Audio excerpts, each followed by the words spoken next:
Let's talk about democracy for a moment. Anthropologists have basically found that the origins of democracy go back to hunter-gatherers, where they practiced the principle of majority rule. However, today's democracy, as we know it, is based on the rules and concepts of ancient Athens that started around 508 BCE. The Athenian version of democracy was called direct democracy, and that's where the citizens of Athens were able to vote on all the rules and laws that affected them in that society. As most of us are aware, that's not the type of democracy we have. The type of democracy we have in Australia is called representative democracy or indirect democracy. Now, there are critics of representative democracy, and they say that representative systems deteriorate towards oligarchy and patricracy. Now, let me put that up so we can see that word, and that's where a form of government in which the political parties are the primary basis of rule rather than citizens. So think about that. Who's ruling Australia at the moment? Is it the people of Australia, or is it the parties? Really, really fundamental, really, really important. If we are to call ourselves a democracy in any way, shape or form, it has to be the people who direct the direction via our representatives. That's what representative government means. However, that's not the case here in Australia right now.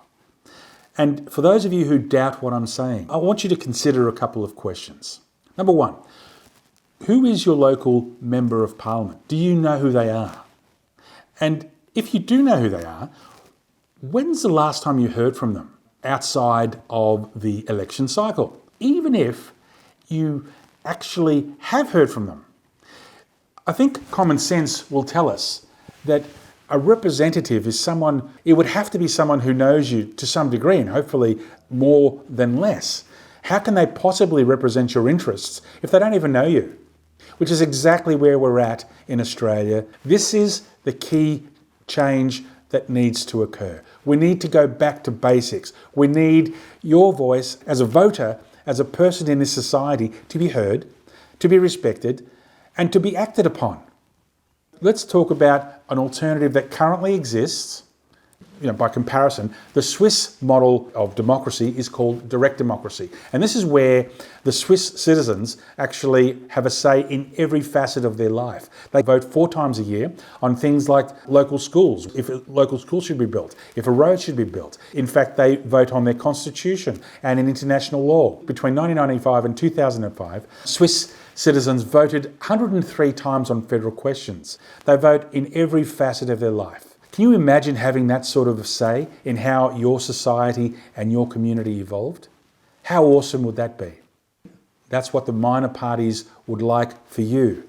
That's what the major parties have forgotten about and really don't want for you, because that means that they have to actually listen to what the electors have to say rather than doing whatever the hell they want. My name is Peter Maliaros, and I endorse this message.